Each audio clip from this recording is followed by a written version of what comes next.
Everyone and welcome back to our channel all university exam. आज की इस video में हम लोग डिस्कस करेंगे कंप्लीट प्रिंसिपल्स ऑफ मैनेजमेंट के वन शॉट वीडियो में हम लोग सारे topics plus important question concept सारी चीज़ों को कवर करेंगे। अगर आपने कुछ भी नहीं पढ़ा तो ये वीडियो आपके लिए इंपॉर्टेंट है। आप बस इस वीडियो को देख लीजिएगा, इसमें इंपॉर्टेंट क्वेश्चन और इंपॉर्टेंट क्वेश्चन के साथ आंसर्स कॉन्सेप्ट सारी चीज़ें आपको मिल जाएंगी। जितना हो सके इस वीडियो को ज़्यादा से ज़्यादा बार देखिएगा, सारी चीज़ें इसमें आपकी क्लियर हो जाएंगी। और जितना हो सके प्लीज़ सेशन को शेयर कर दिया करिए और चैनल पर पहली बार है चैनल को सब्सक्राइब कर लीजिए। अगर आपने व्हाट्सएप ग्रुप से ज्वाइन नहीं किया तो कर लीजिएगा, जिसका लिंक आपको डिस्क्रिप्शन बॉक्स में मिल जाएगा।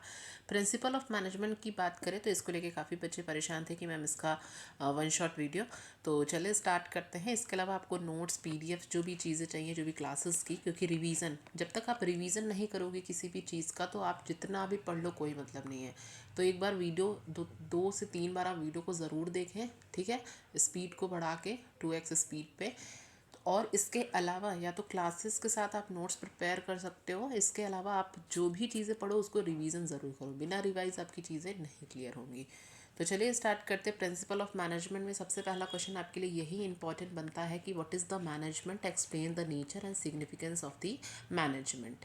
ठीक है भाई, मैनेजमेंट क्या होता है, तो यहाँ पे आप लिख लेना कि व्हाट इज़ मैनेजमेंट या डिफाइन द मैनेजमेंट। और मैनेजमेंट क्या होता है, उसके नेचर क्या होता है, उसके सिग्निफिकेंस इंपॉर्टेंस क्या होते हैं, प्रबंधन की प्रकृति एवं महत्व को समझाइए।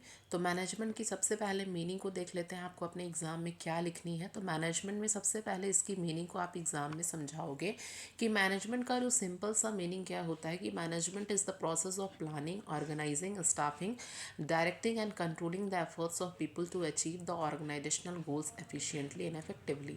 मतलब एक प्रॉपर डिफिनेशन आपको अपने एग्जाम में ऐसे लिखनी है, सबसे पहले उसकी मीनिंग। तो सिंपल सा मतलब क्या होता है मैनेजमेंट में, ठीक है, एक प्रोसेस होता है जिसमें प्लानिंग, ऑर्गेनाइजिंग, डायरेक्टिंग और कंट्रोलिंग के थ्रू क्या होता है, काम करवाया जाता है ताकि जो भी ऑर्गेनाइजेशन के गोल्स हैं हम उसको इफ़िशिएंटली और इफ़ेक्टिवली अचीव कर सके, ये मैनेजमेंट बताता है। तो ऐसी प्रक्रिया है जिसमें संगठन के उद्देश्यों को कुशलता और प्रभावशीलता के साथ प्राप्त करने के लिए हम जो योजना बनाना, संगठन करना, कर्मचारियों की नियुक्ति करना, निर्देशन करना, नियंत्रण, ये सभी चीज़ें आपकी मैनेजमेंट में शामिल होती हैं। ठीक, तो ये आपको सिंपल सी डिफिनेशन आपको अपने एग्जाम में मीनिंग लिखनी है। उसके बाद क्या करना है, आपको जितने भी फेमस ऑथर्स हैं उनके द्वारा डिफिनेशंस लिखनी है। यही डिफिनेशंस आप लिखोगे तभी आपको मार्क्स मिलने वाले हैं। तो यहाँ पे मैंने 4 डिफिनेशंस ली हैं, कोई भी सिंपल आप 3 डिफिनेशन अपने एग्जाम में ज़रूर लिखिएगा अलग अलग। जैसे हेनरी फॉयल जो फेमस हैं ये हैं, इनकी डिफिनेशंस आपको लिखनी है। जैसे पीटर F ड्रकर हैं, टून्स एंड डोनल है, तो जितने भी फेमस ऑथर्स हैं उनकी डिफिनेशंस आपको अपने एग्जाम में लिखनी है।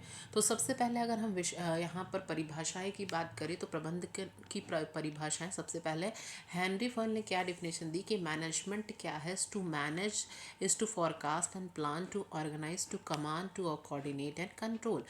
हेनरी फॉयल के द्वारा क्या कहा गया है कि मैनेज करना, ठीक है, प्लान करना, उसको ऑर्गेनाइज करना, कमांड देना, ये क्या करना, नियंत्रण करना, ये सारा काम किस में आ जाता, मैनेजमेंट में आ जाता है। इसके अलावा अगर हम बात करें, दूसरा पीटर F ड्रकर के द्वारा कहा गया कि management is an organs can be describe and define only through their functions. Management एक ऑर्गन है, मतलब यहाँ पर कहा गया कि एक अंग है जो कि केवल उसके कार्यों के माध्यम से ही समझा और परिभाषित किया जा सकता है। ठीक है, तो पीटर F ड्रकर के द्वारा ये कहा गया है।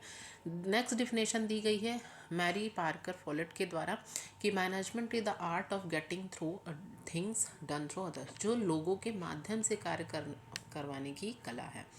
क्नूज एंड डोनल के द्वारा कहा गया कि management is the creation and maintenance of an internal environment. Internal environment की बात की गई है कि क्रिएशन और मेंटेन क्या करना है, इंटरनल इन्वायरमेंट जिसमें एक इंडिविजुअल या working together in a groups and perform efficiently towards the attainment of the goals. तो मैनेजमेंट सिंपल सा एक प्रोसेस है, डिज़ाइन करना और मेंटेन करना एक इन्वायरमेंट को जिसमें एक इंडिविजुअल या साथ में काम करके उस गोल्स या उस एम्स को अचीव करते हैं। ठीक है, तो क्नूस्ट एंड डोनल के द्वारा ये डिफिनेशन दी गई है। तो 4 डिफिनेशंस मैंने यहाँ पे ली हुई है। 4 में से कोई भी डिफिनेशंस, 3 डिफिनेशन आप अपने एग्जाम में लिख सकते हो, 3 से ज़्यादा भी लिख सकते हो। तो जो भी आपको सिंपल लगे, इजी लगे, जो इजीली वे में आपको याद हो सके, उसको आप याद कर लेना। इसके अलावा और भी डिफिनेशंस आपको लगे कि हाँ, उसको भी आप यहाँ पे मेंशन कर सकते हो। अगर हम की पॉइंट्स देखें तो ओवरऑल आप एग्ज़ाम में क्या लिख सकते हो एक पॉइंट्स के थ्रू से, कि मैनेजमेंट ओवरऑल एक प्रोसेस है। मैनेजमेंट इज, आप इसको फ्लो चार्ट के थ्रू बना सकते हो। Factors included in the management, इस तरह से लिख के, या की पॉइंट्स इन मैनेजमेंट। तो ओवरऑल हमें क्या पता चला कि मैनेजमेंट एक प्रक्रिया है जिसमें planning, organising, staffing, directing, controlling, इसके ही सबसे ये चलता है। दूसरा है it is a goal oriented की बात करें तो ये गोल ओरिएंटेड प्रोसेस है, लक्ष्य आधारित प्रोसेस है। दूसरा इट वर्क्स थ्रू पीपल, लोगों के माध्यम से ही मैनेजमेंट चलता है। And it ensures efficiency and effectiveness, कुशलता और प्रभावशीलता इसमें शामिल होती है। ये यूनिवर्सल इन नेचर होता है। तो ये सारे पॉइंट्स आप अपने एग्जाम में लिख सकते हो। फिर अगर हम मीनिंग ऑफ मैनेजमेंट की देखें तो management is the process of planning, organising, staffing, directing and controlling organisational resources to achieve the efficiently and effectively, हम उस ऑब्जेक्टिव्स को अचीव कर सकें। ठीक, अब नेचर क्या क्या आते हैं मैनेजमेंट में। मैनेजमेंट में अगर नेचर की बात करें तो नेचर को यहाँ पे फीचर्स भी बोला जाता है, और फीचर्स के अलावा इसे कैरेक्टरिस्टिक्स भी बोला जाता है। तो दोनों बात कहें यहाँ पर सिंपल सा मतलब है। तो नेचर ऑफ मैनेजमेंट, सबसे पहले ये गोल ओरिएंटेड है। मैनेजमेंट हमेशा ऑब्जेक्टिव अचीव करने के लिए होता है, गोल्स को अचीव करने के लिए होता है। तो सबसे पहले इसकी विशेषता यही है। दूसरा है यूनिवर्सल एक्टिविटी है, तो हर प्रकार के संगठन में ये लागू होता है। मतलब हर ऑर्गेनाइजेशन आप देखोगे यूनिवर्सल, चाहे आप स्कूल में हो, चाहे कॉलेज में हो, हॉस्पिटल में, गवर्नमेंट हो, तो सब जगह मैनेजमेंट होता है। आप अपने कॉलेज में देखते होगे तो मैनेजमेंट का यूज़ जो है वो हर जगह है, इसीलिए इसे यूनिवर्सल कहा गया है, यूनिवर्सल एक्टिविटी। तीसरा है कंटिन्यूस प्रोसेस है, तो मैनेजमेंट ऐसा नहीं है, ये लगातार चलने वाली प्रक्रिया है। ये नहीं कि एक बार का काम नहीं है, ये लगातार चलता रहता है, तो इसीलिए कंटिन्यूस प्रोसेस कहा गया है। ये ग्रुप एक्टिविटी है, तो ग्रुप एक्टिविटी कहने का मतलब है समूह प्रयास पर आधारित। मतलब मैनेजमेंट अकेला आदमी नहीं करता, वो टीम के साथ काम करेगा। ठीक है, तो इसीलिए group activity. Dynamic in nature होता है, तो बदलते वातावरण के अनुसार, डायनेमिक के मतलब ये जैसे जैसे एनवायरनमेंट चेंज होगा उसी तरीके से मैनेजमेंट भी चेंज होता रहता है, इसीलिए यहाँ पे डायनेमिक प्रोसेस कहा गया है। इनटेंजिबल है, मैनेजमेंट जो है दिखाई नहीं देता, महसूस होता है। इसके अलावा और भी विशेषताएं आप इसमें ऐड कर सकते हो कि मैनेजमेंट आर्ट भी है, साइंस भी है, दोनों है। बहुत सारी विशेषताएं आप इसके अलावा इंक्लूड कर सकते हो। 6 विशेषताएं मैंने यहाँ पे दी है, इसके अलावा आप जो भी पढ़े हो उसको भी यहाँ पे इंक्लूड कर सकते हो। नेक्स्ट आता है सिग्निफिकेंस या इंपॉर्टेंस की। अगर हम बात करें तो मैनेजमेंट की क्या ज़रूरत है, नीड, सिग्निफिकेंस बोले, इंपॉर्टेंस बोले या नीड, इन सब का मतलब एक ही होता है।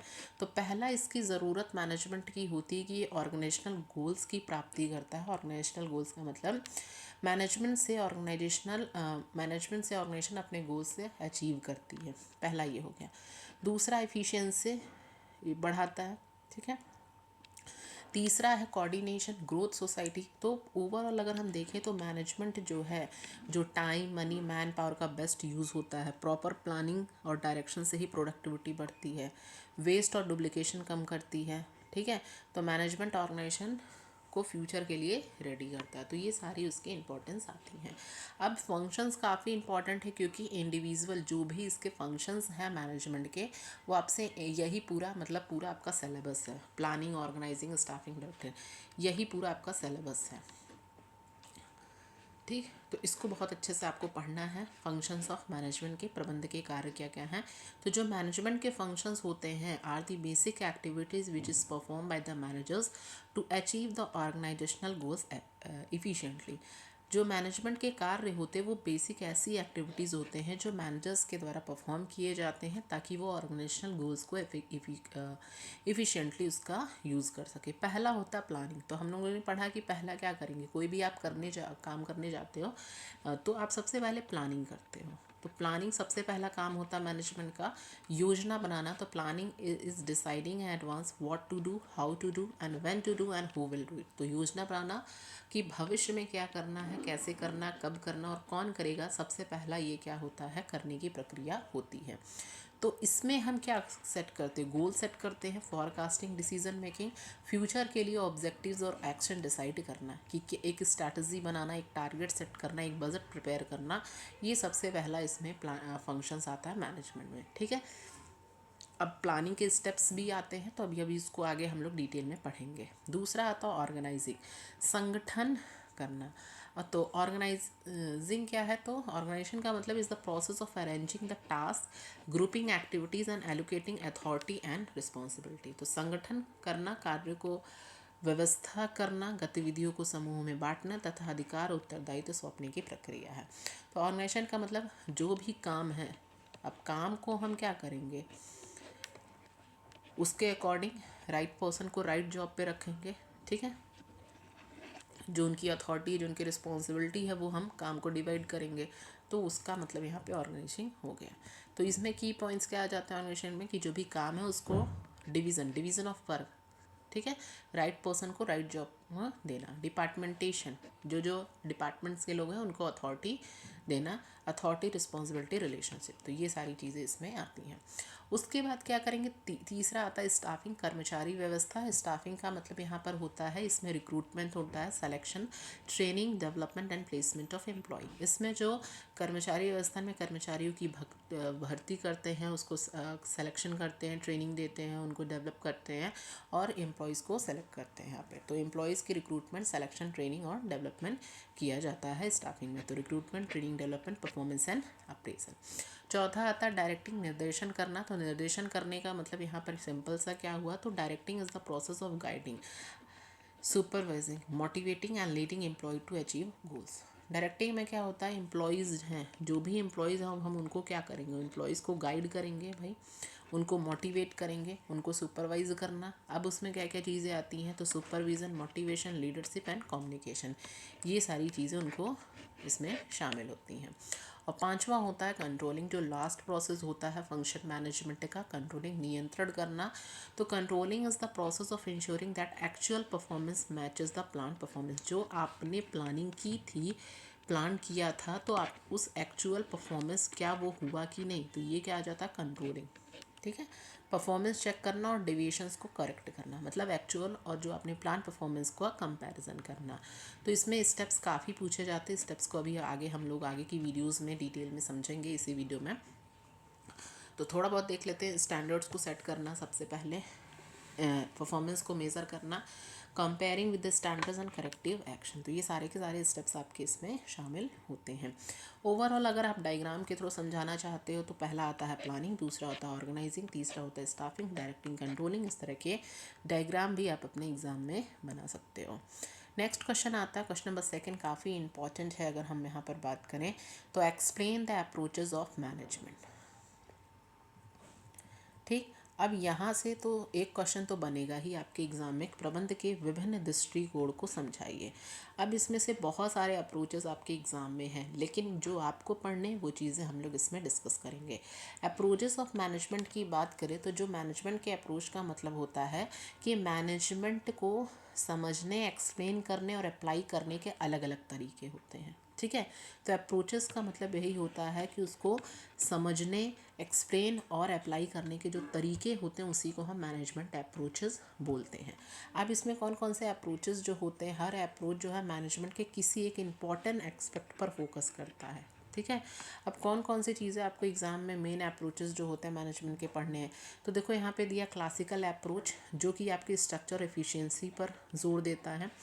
दूसरा है साइंटिफिक मैनेजमेंट, जो FW टेलर के द्वारा दिया गया कि वर्क स्टैंडर्डाइजेशन पे। ठीक है, आप इस तरह से फ्लो चार्ट बना के आप चीज़ें सारे अप्रोचेस एक्सप्लेन भी कर सकते हो।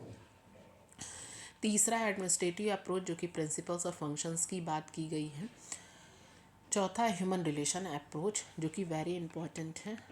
ठीक है, बार बार पूछा गया है। बिहेवियरल अप्रोच, जो कि मोटिवेशन एंड लीडरशिप। और छठवां है सिस्टम अप्रोच, ऑर्गेनाइजेशन एक सिस्टम है। Contingency approach, situation based management. जो ज़्यादा पूछे जाते हैं उसको हम लोग ये देख लेते हैं कि आपको पढ़ना है सबसे पहले कि क्लासिकल अप्रोच क्या होता है, साइंटिफिक मैनेजमेंट, एडमिनिस्ट्रेटिव और ह्यूमन रिलेशन। ठीक, तो ये चारों इंपॉर्टेंट है। पहले के 4 काफ़ी इंपॉर्टेंट है कि ये ज़्यादा बार आपसे एग्जाम में पूछे जाते हैं। तो अगर अप्रोचेज ऑफ मैनेजमेंट की बात करें तो approaches of management refers to the different ways of understanding, analysing and practising the management based on various theories and view points developed over time. तो इसमें अगर हम अप्रोचेज ऑफ मैनेजमेंट की बात करें तो इसमें बहुत सारे वेज दिए गए हैं इसमें। तो सबसे पहला आता है क्लासिकल, ठीक है।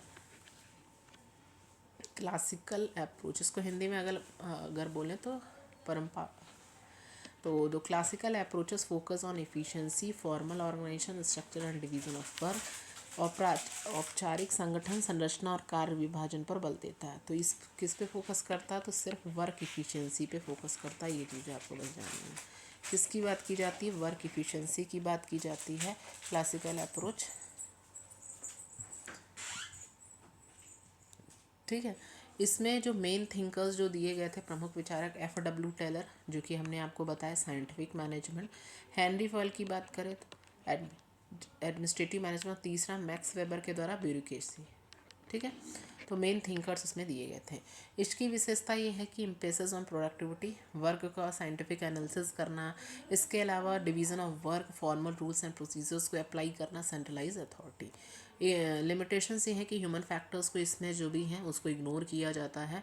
इसके अलावा ये ज़्यादा कठोर होता है। दूसरा आता है साइंटिफिक। अगर हम मैनेजमेंट की बात करें अप्रोच, ये जो दिया गया अभी हम लोगों ने बताया इंपॉर्टेंट है। इसके फाउंडर कौन है? तो F.W. टेलर ने दिया। और scientific management aims at improving the efficiency by scientifically analysing the work method. इस अप्रोच में काम को जो है, काम को साइंटिफिक मेथड्स की इसमें बात की गई है। साइंटिफिक मेथड से स्टडी करके बेस्ट वे को फाइंड किया जाता है। तो इसमें प्रिंसिपल्स कौन कौन से दिए गए हैं? Science not rule of thumb, harmony not conflict, cooperation between manager and the workers. ऐसे आप सारी चीज़ें लिखिएगा, जैसे इस PDF में दिया है वैसे ही आपको अपने एग्ज़ाम में लिखना है, ठीक है। फोकस करता है efficiency at a shop floor level पे, ठीक है। इसमें टेक्निक्स दिए गए, time and motion study, standardisation, differential weight system. Next आता है एडमिनिस्ट्रेटिव मैनेजमेंट अप्रोच की बात करें तो इसमें किसकी बात की गई है? तो इसके फाउंडर कौन है? हेनरी फॉयल हैं। और ये अप्रोच फोकस करता है मैनेजमेंट के फंक्शन। सभी हम लोगों ने मैनेजमेंट के फंक्शन पढ़े हैं, planning, organising, staffing, directing, controlling, ठीक है। ये सब पढ़े हैं। तो ये किस पे फोकस करता है कि जो मैनेजमेंट का जो पूरा एडमिनिस्ट्रेटिव प्रोसेस है वो मैनेजमेंट के फंक्शंस पे फोकस करता है। And the principle which is applicable to organisation, वो सारे के सारे जो प्रिंसिपल हैं, जो सिद्धांत हैं, जो लागू किए जाते हैं। तो इसमें 14 प्रिंसिपल्स ऑफ मैनेजमेंट की बात की गई है, फंक्शंस ऑफ मैनेजमेंट की। अगर हम प्रिंसिपल्स की बात करें तो इसमें आप देखोगे डिवीज़न ऑफ वर्क है, यूनिटी ऑफ कमांड है, डिसिप्लिन है, मतलब 14 प्रिंसिपल। और जो फंक्शंस हैं मैनेजमेंट के, तो प्लानिंग है, ऑर्गेनाइजिंग है, स्टाफिंग है, डायरेक्टिंग है, कंट्रोलिंग है, कोऑर्डिनेटिंग है, ये सारी चीज़ें, ओके। नेक्स्ट आता है ब्यूरोक्रेटिक अप्रोच। ब्यूरोक्रेटिक अप्रोच में क्या है? ये इसके फाउंडर कौन है? तो मैक्स वेबर ने दिया है। और ब्यूरोक्रेटिक अप्रोच में सिंपल सा जानो, इसमें बात की गई थी ऑर्गेनाइजेशन के जो भी रूल्स हैं, जो भी हायरार्की हैं और जो भी अथॉरिटी हैं उसके बेस पर चलना। तो ब्यूरोक्रेटिक अप्रोच सिंपली इसका फोकस करता है ऑर्गेनाइजेशन के जितने भी रूल्स हैं, हायरार्की हैं, अथॉरिटी हैं, उसके बेसिस पर चलना। तो bureaucracy imposes rules, hierarchy and impersonal relationship. इसकी विशेषता क्या देखने को मिलती है? Clear division of the work, written rules and records, authority based on position. पूछे जाते हैं एग्जाम में, अच्छे से इसको आपको पढ़ना है। तो क्लियर हायरार्की इसमें दिया गया, रिटन जो भी रूल्स होते हैं, मेरिट बेस्ड सिलेक्शन होता है, ठीक है। ये डिसिप्लिन होते हैं, यूनिफॉर्म होते हैं, ओके। नेक्स्ट अप्रोच आता है very important, that is human relation approach, ठीक है। वेरी इंपॉर्टेंट है, इस पर स्टार भी लगा दे रही हूँ, बार बार मैंने आपको बताया है कि जो ह्यूमन रिलेशन अप्रोच है इसके फाउंडर एल्टॉन मायो है, याद रखिएगा, एल्टॉन मायो। और ये किस चीज़ पे दिया गया था? हॉथरेन एक्सपेरिमेंट पे। दो चीज़ें याद हो गई। ह्यूमन रिलेशन अप्रोच एल्टॉन मायो के द्वारा दिया गया, इसमें हॉथरेन एक्सपेरिमेंट्स की बात की गई थी। और ह्यूमन रिलेशन अप्रोच में क्या बताया गया था कि इस अप्रोच के according employees are social being. Employees क्या हैं? वो सोशल बीइंग्स हैं, सिर्फ मशीन्स नहीं, ठीक है। मोटिवेशन इसमें इंपॉर्टेंट है, ग्रुप बिहेवियर प्रोडक्टिविटी को अफेक्ट करता है, इनफॉर्मल ऑर्गेनाइजेशन का रोल प्ले करता है। तो Hawthorne experiment is conducted at a western electronic company और showed the impact of motivation और ग्रुप बिहेवियर की इसमें बात की गई है। ठीक है, ये एम्प्लॉय के सेटिस्फेक्शन पे बात की जाती है यहाँ पे, ये चीज़ें है। नेक्स्ट आता है बिहेवियरल अप्रोच। तो बिहेवियरल अप्रोच जो है यहाँ पे अगर हम बात करें तो बिहेवियरल अप्रोच का मतलब the behavioural approach studies the individual and the group behaviour in an organisation. व्यवहारात्मक दृष्टिकोण संगठन है व्यक्ति और समूह के व्यवहार का अध्ययन करता है। अगर हम यहाँ पर बात करें कि भाई जो एम्प्लॉय हैं उनका बिहेवियर, एटीट्यूड, परसेप्शन और मोटिवेशन का स्टडी। इसमें जो कंट्रीब्यूटर थे अब्राहम मैस्कुले थे, एमसी ग्रेगर हर्बर्स थे। ठीक है, मैं आप अब्राहम मैस्कुलो पढ़ा ही होगा आपने, जिन्होंने नीड्स की थ्योरी दी। ठीक है, नीड हायरार्की की थ्योरी दी। एमसी ग्रेगर की बात करें तो इन्होंने थ्योरी एक्स और थ्योरी वाई दिया, और हर्बर्स ने यहाँ पे 2 फैक्टर थ्योरी दी है।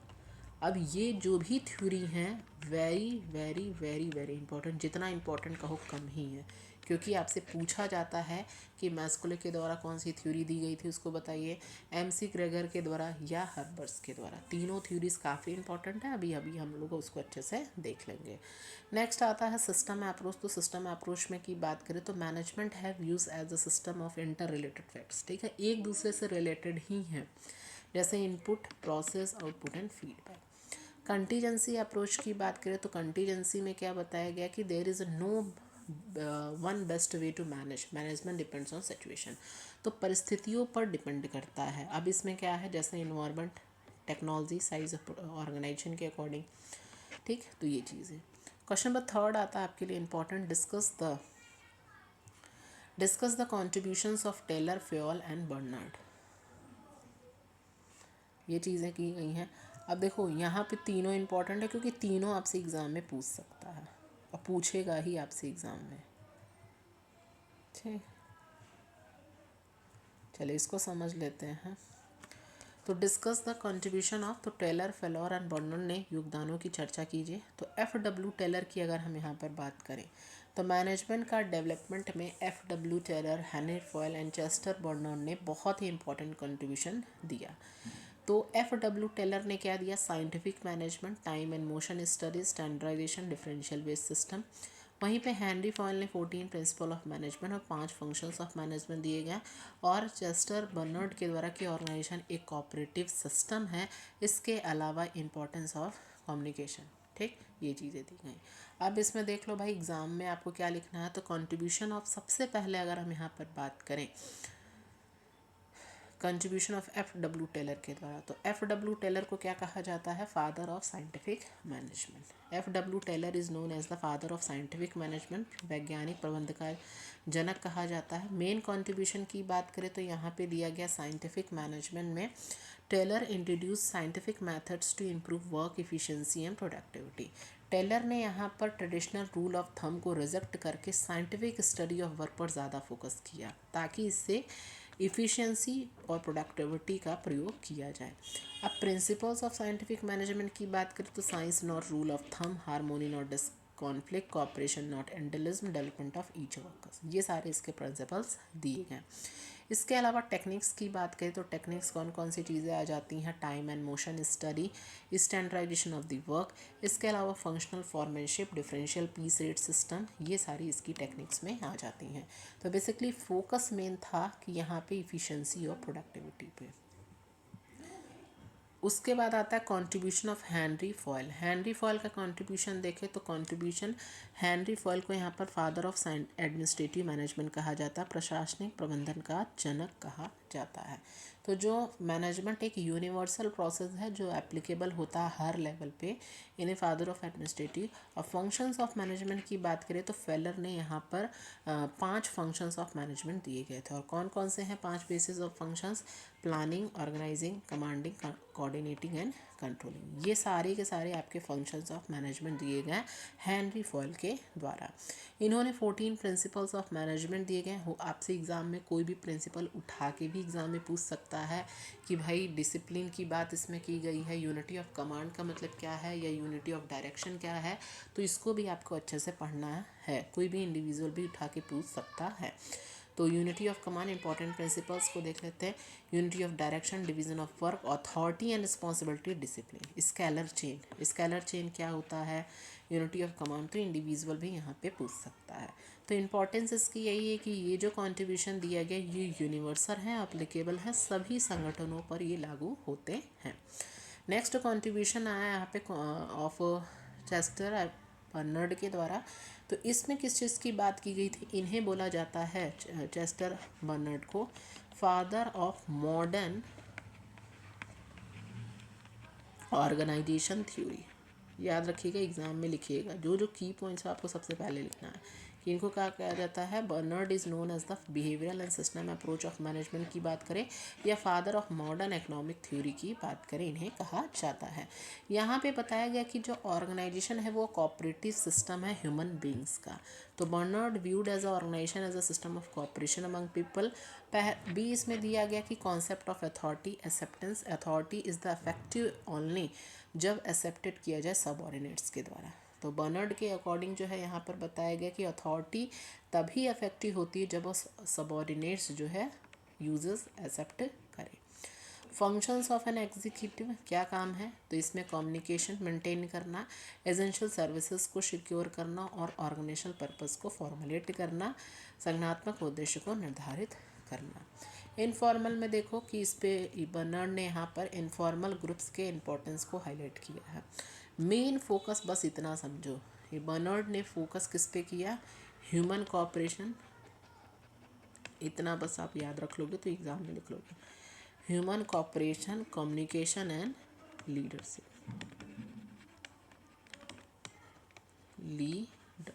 तीन चीज़ों पे फोकस किया। यही आप एग्ज़ाम में लिख देना, ये चीज़ें होती हैं। अब यहाँ चार्ट के थ्रू भी चीज़ें मैंने यहाँ पे समझा। इस चार्ट को अगर आप अच्छे से समझ लोगे तो आप अपने एग्ज़ाम में लिख लोगे। भाई टेलर ने साइंटिफिक मैनेजमेंट की बात की, मेन कंट्रीब्यूशन, फेरल ने एडमिनिस्ट्रेटिव प्रिंसिपल्स दिया, और बर्नर्ड में बी से हो गया, बर्नर्ड और बी से बिहेवियरल और कोऑपरेटिव सिस्टम।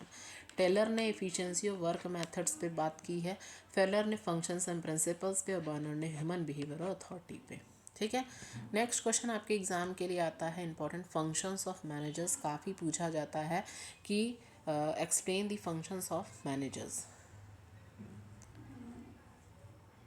ठीक, प्रबंध के कार्यों की व्याख्या कीजिए। तो प्रबंध के कार्य क्या होते हैं? मैनेजर जो होता है उसका काम क्या होता है? ठीक, मैनेजरियल फंक्शंस वो एक्टिविटीज़ होते हैं जो एक मैनेजर्स ऑब्जेक्टिव अचीव करने के लिए परफॉर्म करता है। ठीक है। अब इसमें इसके मेन काम क्या होते हैं? प्लानिंग करना, ऑब्जेक्टिव्स एंड प्लान्स बनाना, ऑर्गेनाइजिंग कार्यों का विभाजन करना, तीसरा स्टाफिंग, राइट पर्सन को राइट जॉब देना, चौथा है डायरेक्टिंग, मोटिवेशन, लीडरशिप, सुपरविजन, और पांचवा है controlling, performance measurement and correction. तो ऑब्वियस सी बात है, प्लानिंग वगैरह ये सारी चीज़ें डिफाइन की है, ये सारी चीज़ें आप इसमें डिफाइन कर लेना। ठीक है।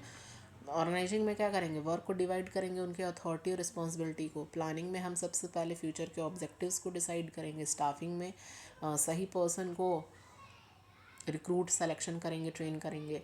डायरेक्टिंग भाई उनको हम सही डायरेक्शन, गाइड, सुपरवाइज करेंगे। कंट्रोलिंग में क्या करेंगे? यहाँ पे सभी डिपार्टमेंट्स के एफर्ट्स को एक डायरेक्शन में लाना। ठीक। नेक्स्ट आता है क्वेश्चन आपके लिए important, explain the social responsibility of the managers. Explain the social responsibility of the managers. ये भी आपसे एग्जाम में काफ़ी पूछा जाता है। प्रबंधकों की सामाजिक उत्तरदायित्व की व्याख्या कीजिए।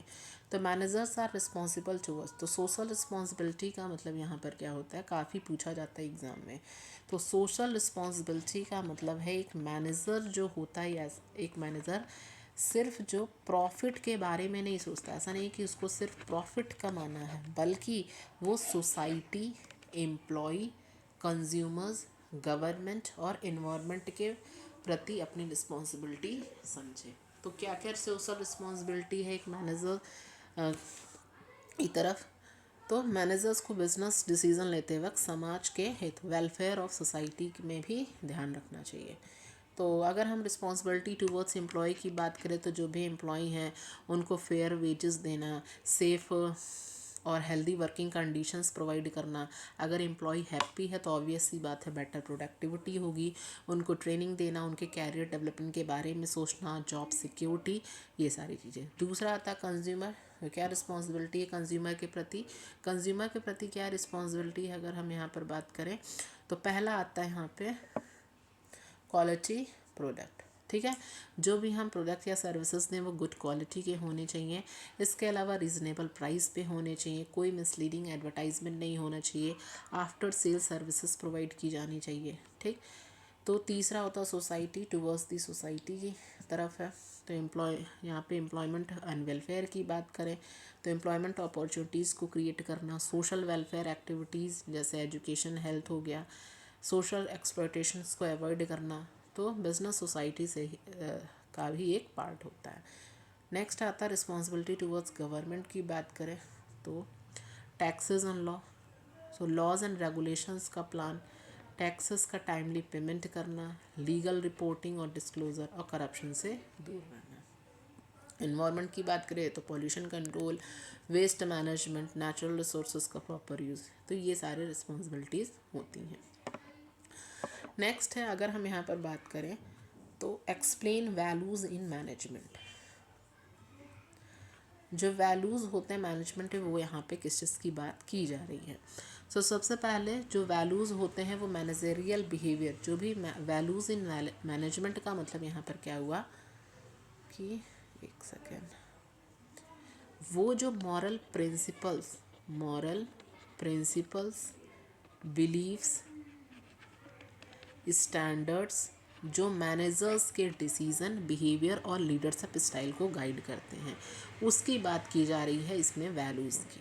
ठीक है, तो वैल्यूज़ बताती हैं क्या सही है और क्या गलत है मैनेजमेंट प्रैक्टिसेस में। ठीक है, अब इसकी क्या ज़रूरत होती है वैल्यूज़ की, क्योंकि इससे क्या होता है इथिकल डिसीजन मेकिंग के लिए होता है, ट्रस्ट और क्रेडिबिलिटी बनाने के लिए, लॉन्ग टर्म ऑर्गेनाइजेशनल सक्सेस के लिए।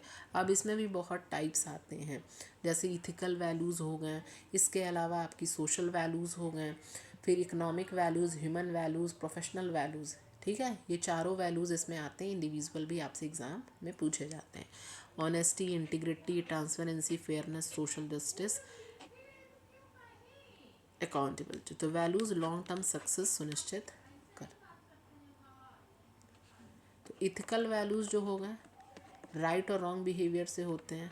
ठीक, ऑनेस्टी से, इंटीग्रिटी से, सोशल वैल्यूज़ जो उसकी सामाजिक मूल्य से रिलेटेड है, सोशल जस्टिस से, तो ये सारी चीज़ें इसमें होती हैं। नेक्स्ट इंपॉर्टेंट क्वेश्चन है explain planning nature, importance and steps. काफ़ी इंपॉर्टेंट है यहाँ पे, explain planning nature, importance and steps. तो नियोजन की प्रकृति क्या है, महत्व क्या है, इनके चरण को समझाइए। तो सबसे पहले अगर हम प्लानिंग की बात करें, योजना बनाना, तो मीनिंग डेफिनेशन ऑफ प्लानिंग की बात करें तो इसकी डेफिनेशन क्या है, planning is the process of deciding in advance what to do, how to do, when to do and who will do it to achieve organisational objectives. तो planning एक का मतलब होता है फ्यूचर्स के ऑब्जेक्टिव्स को डिसाइड करना, उनको अचीव करने के लिए जो भी हम बेस्ट कोर्स ऑफ एक्शन को सेलेक्ट करना, प्लानिंग कहलाता है। ठीक है, प्लानिंग पहले सोचना कि क्या करना है, कैसे करना है, कब करना है, कौन करना है, ये प्लानिंग में डिसाइड होगा। तो फर्स्ट और बेसिक फंक्शन होता है मैनेजमेंट का। ऑब्जेक्टिव्स क्या होते हैं प्लानिंग के उद्देश्य, to achieve the organisational objectives. Points आपको बस याद रखना है कि प्लानिंग हमेशा जो है वो ऑर्गेनाइजेशनल गोल्स अचीव करने के लिए होता है, to achieve the organisational objectives. It helps in achieving the predetermined goals in systematic manner. To reduce the uncertainties, future जो है अनसर्टन है तो planning helps in forecasting and reducing risk. ये कंटिन्यूस प्रोसेस है, प्रॉपर यूटिलाइजेशन ऑफ रिसोर्सेज है जिसमें optimum use of human, physical और financial resources का यूज़ होता है। कोऑर्डिनेशन यहाँ पे प्रोवाइड करता है और इम्प्रूव डिसीजन मेकिंग। तो ये सारे के सारे इसमें आप इसमें लिख लीजिएगा फीचर्स में, ऑब्जेक्टिव्स में। ठीक है, यहाँ मैंने 5 ऑब्जेक्टिव्स दिए हैं, पॉइंट्स आपको याद रखना है। इंपॉर्टेंस ऑफ प्लानिंग की बात करें तो योजना का महत्व होता है डायरेक्शन प्रोवाइड करना। प्लानिंग बताती है कि ऑर्गेनाइजेशन को किस डायरेक्शन में काम करना है। It gives a clear direction to managers and employ. Risk and opportunity, uncertainty को रिड्यूस करना, कि फ्यूचर में जो भी रिस्क है, चेंजेस को सबसे पहले उसको हैंडल करना और उसमें हेल्प करता है। तीसरा, encourages the innovation and creativity. भाई ऑब्वियस सी बात है, अगर आप उसमें नई चीज़ें सोचोगे, नई चीज़ें क्रिएट करोगे तो उससे इंकरेज होगा। Helps in effective control.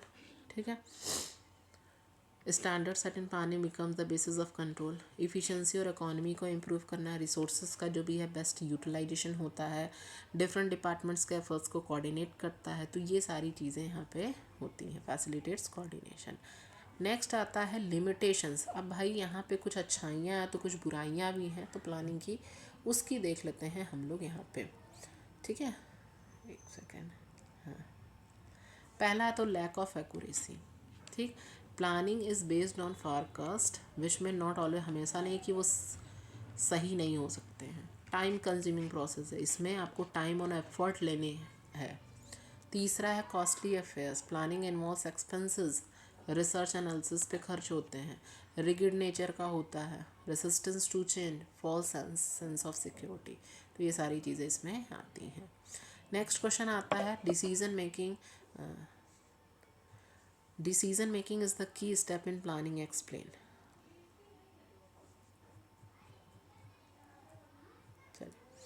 अब जो डिसीजन मेकिंग है, निर्णय निर्माण नियोजन का प्रमुख चरण है, इसको स्पष्ट कीजिए। तो डिसीजन मेकिंग एक की स्टेप होता है प्लानिंग में। या पूछ सकता है कि डिसीजन मेकिंग क्या होता है, या इसके स्टेप्स मीनिंग क्या होते हैं, या स्टेटमेंट वाले भी क्वेश्चन बन सकते हैं आपके एग्जाम में। जो डिसीजन मेकिंग होता है वो means choosing the best alternative. तो प्लानिंग और डिसीजन मेकिंग एक दूसरे से क्लोजली रिलेटेड है। प्लानिंग का मतलब है फ्यूचर के लिए एक्शन डिसाइड करना होता है, और डिसीजन मेकिंग के बिना प्लानिंग पॉसिबल ही नहीं है। तो डिसीजन मेकिंग हम कहें इसीलिए दोनों एक दूसरे से क्या है, इन क्लोजली रिलेटेड हैं। हार्ट एंड की स्टेप होता है प्लानिंग का। तो डिसीजन मेकिंग का मतलब यहाँ पर होता है, यहाँ पर सिंपल सा अवेलेबल अल्टरनेटिव में से बेस्ट ऑप्शन चूज़ करना, ठीक है। आपके पास बहुत सारे अल्टरनेटिव्स हैं, 10 अल्टरनेटिव्स हैं, उसमें से सबसे बेस्ट कौन सा। ऑब्वियस सी बात है, आप मार्केट जाते हो, एज ए एग्जांपल आपके पास वो बहुत सारे कपड़ों का कलेक्शंस दिखाता है। अब आपको उसमें से क्या है, कोई भी एक बेस्ट कोई लेना, कोई एक डिसीज़न लेना कि हाँ हमें एक बेस्ट कोई कपड़ा लेना है। तो वही उसी तरह मैनेजमेंट में भी ये होता है कि आपके पास अल्टरनेटिव्स बहुत हैं, लेकिन उसमें से कौन सा जो बेस्ट हम चूज़ करें, बेस्ट ऑप्शन जो चूज़ करें वो सही रहे मैनेजमेंट के लिए। तो decision making means choosing the best alternative, ये चीज़ें यहाँ पे बताई जाती हैं। अब यहाँ पे प्रोसेस देखिए, तो प्रोसेस आपके लिए इम्पोर्टेंट जो आपको अपने एग्ज़ाम में लिखने हैं। तो इसको एग्ज़ाम में कैसे लिखना है, ये एग्ज़ाम के लिए ही मैंने यहाँ पे लिखा है कि सबसे पहले आप इसका इंट्रोडक्शन बताइए कि प्लानिंग फर्स्ट और सबसे इंपॉर्टेंट फंक्शन है मैनेजमेंट का, it involves deciding in advance. लेकिन वहीं डिसीजन मेकिंग जो है एक हार्ट होता है प्लानिंग का, क्योंकि प्लानिंग बिना डिसीजन बिना एग्जिस्ट नहीं कर सकता है, ठीक है। अब इसमें मीनिंग ऑफ डिसीजन मेकिंग आपको अपने एग्जाम में लिखना है। तो decision making is the process of selecting the best course of action from among various alternatives में से आपको बेस्ट ऑप्शन चूज़ करना, बेस्ट सेलेक्ट करना है। तो सबसे पहले इसमें मीनिंग बताओ प्लानिंग का कि deciding in advance what to do, how to do, कैसे करना है, कब करना है। और डिसीजन मेकिंग कैसे है की स्टेप्स इन प्लानिंग। क्यों पहला, क्योंकि यहाँ पे planning is based on decision, planning involves choice. पहला बताया कि प्लानिंग के हर स्टेज पर डिसीजन लेना पड़ता है कि ऑब्जेक्टिव्स क्या होंगे, कौन सा प्लान अडॉप्ट करना है, रिसोर्सेज कैसे यूज़ होंगे। तो planning involves choice, it is based on decision. दूसरा है objectives are decided through decision. Objectives कैसे, डिसीजन से ही तो डिसाइड होंगे। तो जो फर्स्ट स्टेप होता है प्लानिंग का, ऑब्जेक्टिव्स को सेट करना, जो खुद में ही वो एक डिसीजन मेकिंग प्रोसेस है। सिलेक्शन ऑफ बेस्ट अल्टरनेटिव, तो प्लानिंग में हमेशा मल्टीपल अल्टरनेटिव्स होते हैं, और डिसीजन मेकिंग ही बताता है कौन सा अल्टरनेटिव इकोनॉमिक और फिजिबल है। प्लानिंग बिना डिसीजन के उसका कोई मतलब नहीं है। पॉलिसीज़, प्रोग्राम, जो इतने भी प्रोसीजर्स होते हैं वो आपके डिसीजंस पे ही बेस्ड होते हैं, ठीक है। जैसे आप कोई भी प्लानिंग उसमें पॉलिसीज़ जो भी बना रहे हो, प्रोग्राम्स जो भी बजट शेड्यूल्स हैं, वो सारे के सारे किसके आउटकम है, वो आपके डिसीजन मेकिंग के हैं, ठीक है। Reduce risk and uncertainty, future जो है वो अनसर्टेन होता है, प्रॉपर डिसीजन प्लानिंग के थ्रू ही होता है और रिस्क कम कर देता है, ठीक है। इन दोनों के बीच में आपको ये सारी चीज़ें एग्जाम में लिखने के लिए ही मैं बताई हूँ जो आपको लिखने हैं। तो relationship between planning and decision making, तो ओवरऑल हमें क्या पता चला कि प्लानिंग और जो डिसीजन मेकिंग है क्लोजली रिलेटेड है। प्लानिंग एक फ्रेमवर्क प्रोवाइड करता है और डिसीजन मेकिंग डायरेक्शन प्रोवाइड करता है। नेक्स्ट क्वेश्चन नंबर 9 आता है, एक्सप्लेन ऑर्गेनाइजेशन, डिपार्टमेंटेशन, डिलीगेशन एंड डिसेंट्रलाइजेशन। ठीक, तो इसमें आपको एक्सप्लेन ऑर्गेनाइजेशन, डिपार्टमेंटेशन, डिलीगेशन एंड डिसेंट्रलाइजेशन। ठीक, अब ये क्या होता है आपका, तो सबसे पहले इसकी मीनिंग को समझ लेते हैं।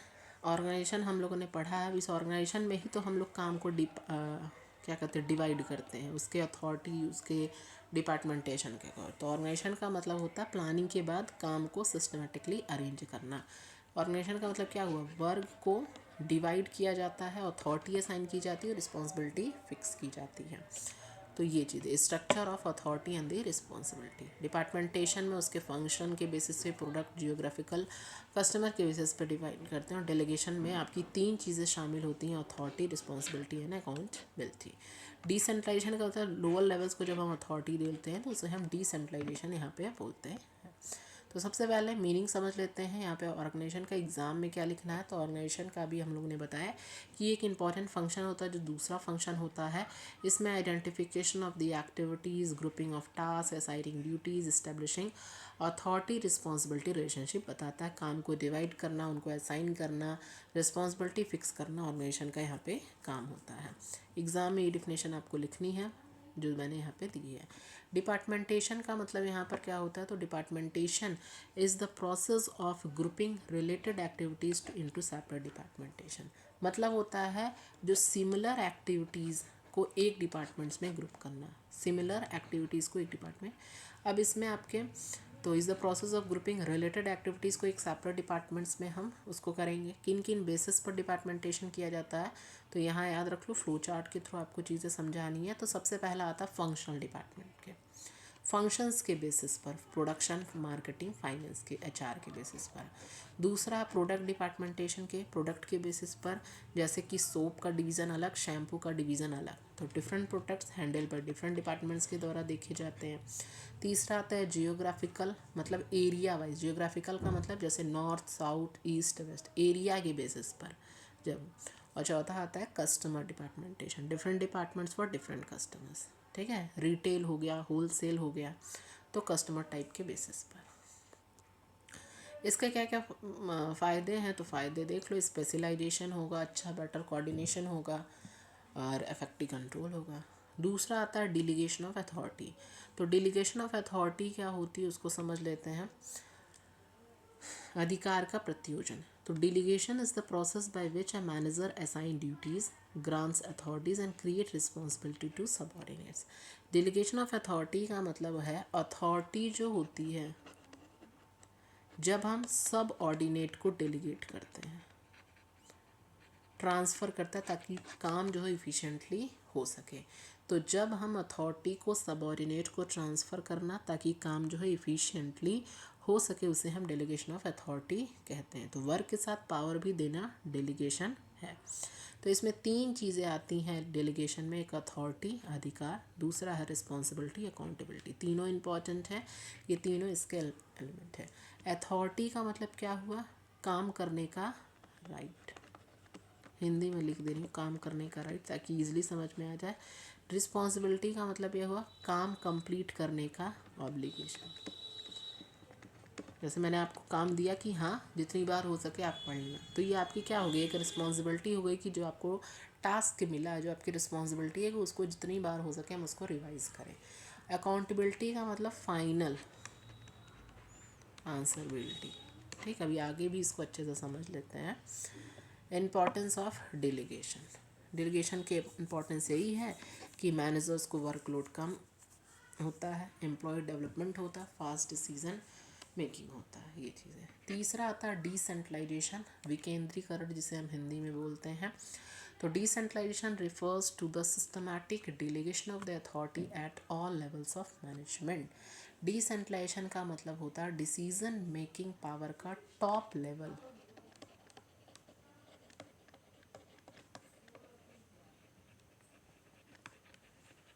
लेवल से लोअर लेवल तक डिस्ट्रीब्यूट करना, टॉप लेवल से लोअर लेवल तक डिस्ट्रीब्यूट करना, तो उसे डिसेंट्रलाइजेशन बोलते हैं। तो यहाँ पर जो अथॉरिटी है सिर्फ टॉप मैनेजमेंट तक लिमिटेड नहीं होती है, हर लेवल पे authority at lower levels, managerial autonomy, faster decision making, quick decision होता है, मोटिवेशंस और इनिशिएटिव बढ़ाता है, मैनेजमेंट डेवलपमेंट होता है, ये सारी चीज़ें आती हैं। के एडवांटेज भी आप एग्ज़ाम में लिख सकते हो। अगर फ्लो चार्ट में डिलीगेशन और डिसेंट्रलाइजेशन के बताना है तो आप भी एग्ज़ाम में लिख सकते हो। Nature, scope and level. Delegation की बात करें तो एक प्रोसेस है, डिसेंट्रलाइजेशन एक फिलॉसफी है, इसका जो स्कोप लिमिटेड है बट इसका वाइडर है। लेवल है इंडिविजुअल और ये होल ऑर्गेनाइजेशन। क्वेश्चन नंबर 10 आता है, explain staffing nature, importance and process. मैंने स्टाफिंग बताया आपसे, staffing nature, importance and process. चलो, स्टाफिंग की प्रकृति क्या है, महत्व क्या है बताना। तो स्टाफिंग कर्मचारी व्यवस्था, मैंने आपको बताया कि staffing is the process of, सबसे पहले आपको अपने एग्ज़ाम में ये सारी चीज़ें मैंने एग्ज़ाम में ही लिखने के लिए दी हैं, बस आपको समझना है यहाँ पे। तो स्टाफिंग एक प्रोसेस है भाई, रिक्रूटमेंट का, सिलेक्शन, ट्रेनिंग एंड डेवलपमेंट का, compensating employees to ensure the right people are available the right place of time. तो स्टाफिंग का मतलब होता है ऑर्गेनाइजेशन के लिए right number of right people को राइट जॉब पर सही समय पर प्लेस करना। ठीक है, ये चीज़ें, तो इसका उद्देश्य यही होता है, to ensure right person for the right job, सही व्यक्ति को सही कार्य देना, एम्प्लॉय इफिशिएंसी को बढ़ाना, ह्यूमन रिसोर्सेज को डेवलप करना और वर्क फोर्स स्टेबिलिटी को बनाना। स्टेप्स प्रोसेस वेरी, सबके स्टेप्स काफ़ी इंपॉर्टेंट है, चाहे हम वो डायरेक्टिंग की स्टेप्स की बात करें, कंट्रोलिंग की बात करें, प्लानिंग की बात करें या स्टाफिंग की, तो सबके स्टेप्स इंपॉर्टेंट हैं। तो स्टेप्स में क्या क्या चीज़ें आ जाती हैं, मैन पावर प्लानिंग, मतलब फ्यूचर के लिए कितना और कैसे एम्प्लॉयज़ चाहिए ये डिसाइड करना, रिक्रूटमेंट जो है जॉब के लिए अट्रैक्ट करना, अब इंटरनल एक्सटर्नल चीज़ें आती हैं, सिलेक्शन में बेस्ट कैंडिडेट को चूज़ करना, बेस्ट कैंडिडेट को हम चूज़ कैसे करेंगे, इंटरव्यू के बेसिस पर, टेस्ट के बेसिस पर, medical check, appointment letter, training and development, placement, compensation and performance appraisal. तो ये सारे के इसके स्टेप्स होते हैं, बस स्टेप्स आपको याद रखने हैं।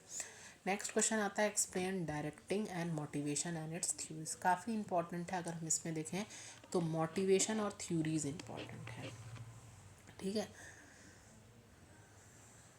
सबसे ज़्यादा इसमें थ्योरीज यहाँ पे इम्पोर्टेंट है।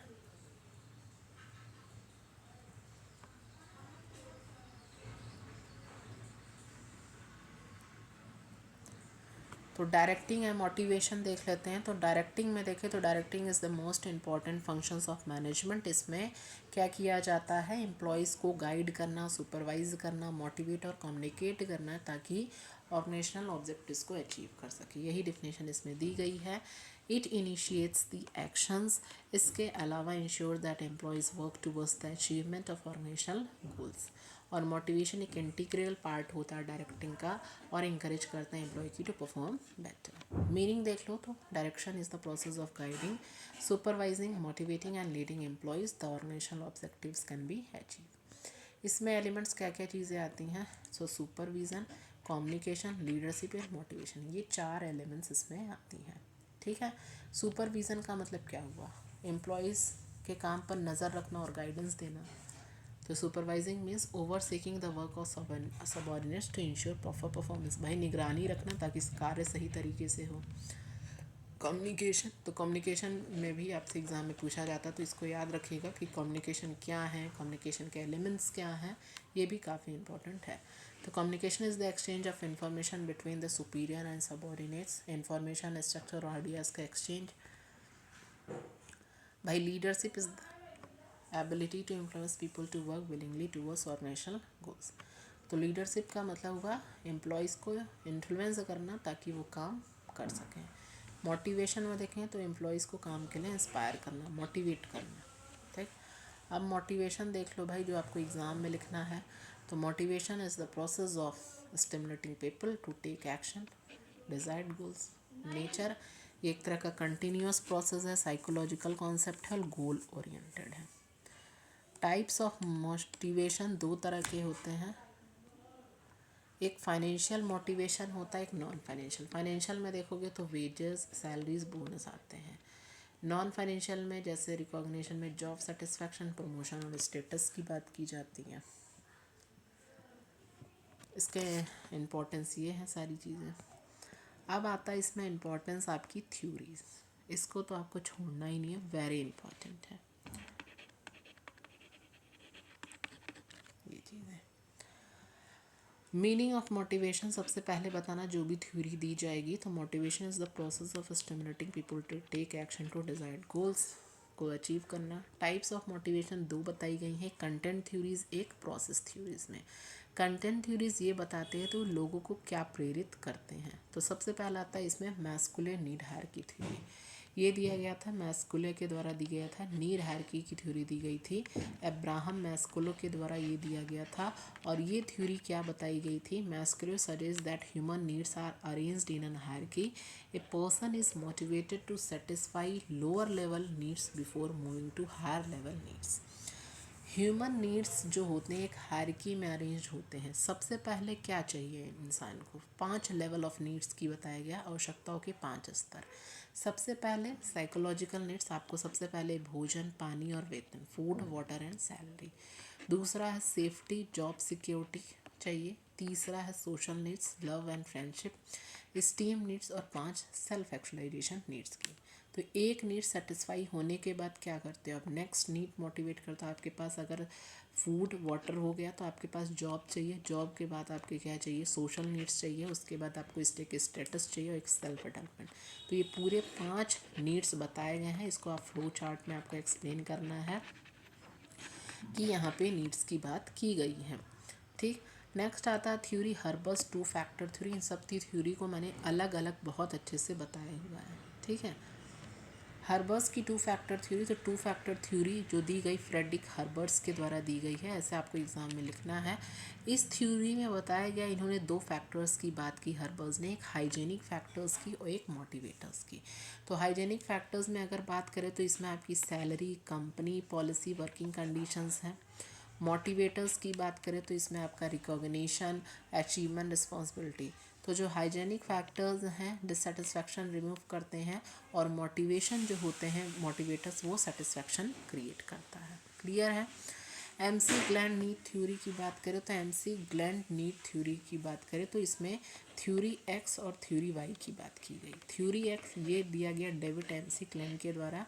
तो बात करें इसमें need for achievement, need for power, achievement की बात करें तो डिज़ायर फॉर एक्शन, सफलता पाने की इच्छा, और डिज़ायर टू कंट्रोल अदर्स। तो थ्योरी एक्स में किसकी बात की गई है, निगेटिव व्यू की। और थ्योरी वाई में बात की जा रही है पॉजिटिव व्यू की। तो एम्प्लॉय काम से भागते हैं, स्ट्रिक्ट कंट्रोल चाहिए, तो ये नेगेटिव में आ गया, यहाँ मैंने लिखा हुआ है। ठीक, ये चीज़ है। नेक्स्ट आता प्रोसेस थ्योरी ऑफ मोटिवेशन है। व्रूम एक्सपेक्टेंसी थ्योरी की बात करें तो जो व्रूम एक्सपेक्टेंसी थ्योरी है इसमें 3 फैक्टर्स पे डिपेंड करता है, एक्सपेक्टेंसी, इंस्ट्रूमेंटली और बैलेंस। एम्प्लॉयज़ तब मोटिवेट होता है जब उसे रिवॉर्ड मिलेगा। ठीक है, तो मोटिवेशन, एक्सपेक्टेंसी, इंस्ट्रूमेंटली और बैलेंस। ठीक है, ये काफ़ी नहीं पूछा जाता एग्ज़ाम में, आपसे नीड्स का पूछा जाएगा, एमसी ग्रे और वो जो मैंने बताया है। इक्विटी थ्योरी एडम के द्वारा दी गई है। ठीक है, बस थोड़ा बहुत इसमें थ्योरी है तो ये नहीं पूछे जाते हैं उतने। Input output ratio, others and equality causes, dissatisfaction की बात की। गोल सेटिंग थ्योरी में लक्ष्य निर्धारित जो सिद्धांत होते हैं वह एडविन के द्वारा दिए गए हैं। ठीक, ये जो मैंने आपको McGregor theory X and Y, इसको डिटेल में आपको पढ़ना है, ये काफ़ी इंपॉर्टेंट है। एमसी ग्रेगर और नीड्स, और एक कौन सा है जो ऊपर बताया वो इम्पॉर्टेंट है, 3 थ्योरी। तो एमसी ग्रेगर थ्योरी एक्स और वाई दिए हैं जिसमें 2 डिफरेंट सेट्स ऑफ अजप्शंस बताए गए। दीज थ्योरीज जो बेस्ड होते हैं मैनेजरियल अजप्शंस पे। एक्स की बात करें थ्योरी एक्स में तो employees dislike work and try to, तो इसमें निगेटिव चीज़ें बात की जाती हैं। ठीक, और थ्योरी एक्स की ऑटोक्रेटिक और स्ट्रिक्ट मैनेजमेंट स्टाइल की। ये सारे इसके एडवांटेज दिए गए हैं, इसमें डिसएडवांटेज। ठीक, ये आपको लिखने हैं एग्ज़ाम में, आप इसको फ्लो चार्ट के थ्रू भी बना सकते हो एग्ज़ाम में। ठीक, ये चीज़ें दी गई हैं इसमें। व्यूज़ ऑफ एम्प्लॉयज़, ये सारी चीज़ें। नेक्स्ट आता है क्वेश्चन आपके लिए इम्पोर्टेंट, ये हो गया ना, explain communication controlling and managerial. Communication तो आप explain communication controlling and managerial effectiveness. अब ये तो आप शुरू से पढ़ते आ रहा कम्युनिकेशन क्या, तो वही चीज़ आपको लिखनी है। Communication is the process of exchanging ideas, information, feelings and message between two persons. Communication का मतलब होता है इंफॉर्मेशन, आइडियाज़, इंस्ट्रक्शंस और फीलिंग्स का एक्सचेंज करना दो या दो से ज़्यादा के बीच में। इसमें क्या क्या एलिमेंट शामिल होते हैं, तो ऑब्वियस सी बात है, इसमें आपके सेंटर हो गए, मैसेज हो गया, मीडियम हो गया, रिसीवर हो गया, फीडबैक, ये सारी चीज़ें। इसकी ज़रूरत क्यों है, क्योंकि भाई वर्क को क्लियरली समझता है, कोऑर्डिनेशन इस्टेब्लिश करता है, फैसिलिटेट्स कोऑर्डिनेशन, रिलेशनशिप को बिल्ड करता है, डिसीजन मेकिंग में हेल्प करता है, मिसअंडरस्टैंडिंग कम करता है, रिड्यूसेस में, तो ये सारी चीज़ें। ठीक, स्टाफिंग कम्युनिकेशन में ये सारी चीज़ें होती हैं। कंट्रोलिंग में अगर बात करें तो कंट्रोलिंग में क्या चीज़ें आ जाती हैं, तो डिफिनेशंस क्या लिखेंगे, कंट्रोलिंग की मीनिंग एंड डिफिनेशन, नियंत्रण का अर्थ एवं परिभाषा। तो controlling is the process of ensuring that actual performance जो है वो हमारे प्लान परफॉर्मेंस है। तो कंट्रोलिंग का मतलब होता है एक्चुअल परफॉर्मेंस को प्लान्ड परफॉर्मेंस से कंपेयर करना, और अगर डेविएशन है तो उसको सही करना। तो लास्ट फंक्शन होता है आपका मैनेजमेंट का कंट्रोलिंग। ठीक है, अब इसमें क्या इसके स्टेप्स हैं, तो स्टेप्स काफ़ी इम्पोर्टेंट हैं। देखो इसके ऑब्जेक्टिव्स यहाँ लिख लो, ऑर्गेनाइजेशनल गोल्स को अचीव करना, एफिशिएंट यूज़ ऑफ रिसोर्सेज को इंश्योर करना, एफिशिएंसी और परफॉर्मेंस को इम्प्रूव करना, और कोऑर्डिनेशन को बढ़ावा देना। इसके स्टेप्स इम्पॉर्टेंट हैं, इस स्टेप्स को आपको पढ़ना है, वेरी इंपॉर्टेंट। स्टैंडर्ड्स को सेट करना, एक्चुअल परफॉर्मेंस को मेज़र करना, कंपैरिजन करना परफॉर्मेंस को स्टैंडर्ड से, और करेक्टिव एक्शन। नेचर है कंट्रोलिंग का क्या है, गोल ओरिएंटेड फंक्शन है, जो कि मैंने आपको बताया है, ऑर्गेनाइजेशनल गोल्स को अचीव करना। कंटिन्यूस प्रोसेस है, यहाँ पे ये कंटिन्यूस प्रोसेस है और ये स्टॉप नहीं होता है। फॉरवर्ड लुकिंग है, यूनिवर्सल फंक्शन है, डायनेमिक प्रोसेस है, इन्वायरमेंट के हिसाब से चेंज होता रहता है, और कंट्रोलिंग जो है प्लानिंग से लिंक्ड है। इसका स्कोप कहाँ कहाँ है, तो स्कोप देख लो, इसका क्षेत्र कंट्रोल ओवर पॉलिसीज़ है, ऑर्गेनाइजेशन में है, पर्सनल में है, सब इजी। ये आपको सब एग्ज़ाम में लिखना है, सारे पॉइंट को छोड़ना कुछ भी नहीं है। जितनी चीज़ें मैंने आपको इस पीडीएफ में दी हैं, ठीक है, जितना हो सके। बिना रिवीजन का आपको कोई चीज़ें याद नहीं होंगी, तो ये इम्पोर्टेंस दिया गया है। इसके अलावा अगर हम यहाँ पर बात करें तो ये सारी चीज़ें दी गई हैं। ठीक, मैनेजरियल इफेक्टिवनेस क्या है, तो मैनेजरियल इफेक्टिवनेस वही कोऑर्डिनेशन इंटीग्रेट्स एफर्ट्स। तो मैनेजरियल इफेक्टिव्स का मतलब है मैनेजर की एबिलिटी को अचीव ऑर्गेनाइजेशन गोल्स, मतलब doing the right things in the right way, ये सारी चीज़ें आती है। तो जितना हो सके पीडीएफ में पढ़ लेना। ओवरऑल अगर हम देखें तो पूरी चीज़ें आपको क्या क्या पढ़नी है, मैनेजमेंट की meaning, definitions, functions, features important. दूसरा, मोटिवेशन की थ्योरीज, 3 थ्योरीज पढ़नी है। नीड्स की मैस्कुले के द्वारा दी गई, MC ग्रेगर के द्वारा और हर्बर्स के द्वारा, 3 थ्योरी तो आपको पढ़नी है। तीसरा है कंट्रोलिंग और स्टाफिंग के स्टेप्स नहीं छोड़ने हैं। चौथा है कम्युनिकेशन। ठीक, इतना भी पढ़ लोगे तो ईजिली, तो जितना हो सके उतनी चीज़ें आपको इसमें सारी पढ़नी है, कोई भी चीज़ें आपको नहीं छोड़नी है। जितनी बार हो सके वीडियोस को आप देख लीजिएगा 2x स्पीड पे बढ़ा के, पीडीएफ को जितनी बार हो सके रिवाइज़ कर लेना। और आपका ये लास्ट पेपर है, ठीक है, अच्छे से देना, कोई भी दिक्कत, क्योंकि देखो सारे पेपर्स को आप अच्छे से दोगे, और अगर आपने हमसे पढ़ा चीज़ों को बहुत अच्छे से 100% अपने दिया है, तो मेरी गारंटी कि आपका अच्छा CGPA लाने से कोई नहीं रोक सकता। ठीक, अगर आपने हमसे जुड़ा है, आपका फर्स्ट सेमेस्टर है, आप खुद ही पेपर दे के आ रहे हो, खुद ही आपको पता होगा। तो जितनी चीज़ें मैंने बताई आपको छोड़नी नहीं है। बस एक दिन की बात है, मैं आपको लास्ट 1 शॉट वीडियो भी देती हूँ, बस उसको आप अच्छे से क्लियरली पढ़ लिया करो, और कुछ भी आपको नहीं पढ़ने की ज़रूरत है। ठीक, तो जितना हो सके इन सब चीज़ों को लिखो। देखो ये सारे पॉइंट्स आप लिखना है आपको, बस पॉइंट्स पे फोकस करना है, पॉइंट्स को अच्छे से फोकस करिए, पॉइंट्स को अच्छे से चीज़ों को कवर करिए, क्योंकि जब तक आप ऐसा नहीं, और पॉइंट्स को लिखने के बाद आपको उसको एक्सप्लेन करना है एक एक लाइन में, अंदर की चीज़ें कोई नहीं देखता, बस आपको पॉइंट्स पे यहाँ पे फोकस करना है। क्लियर है?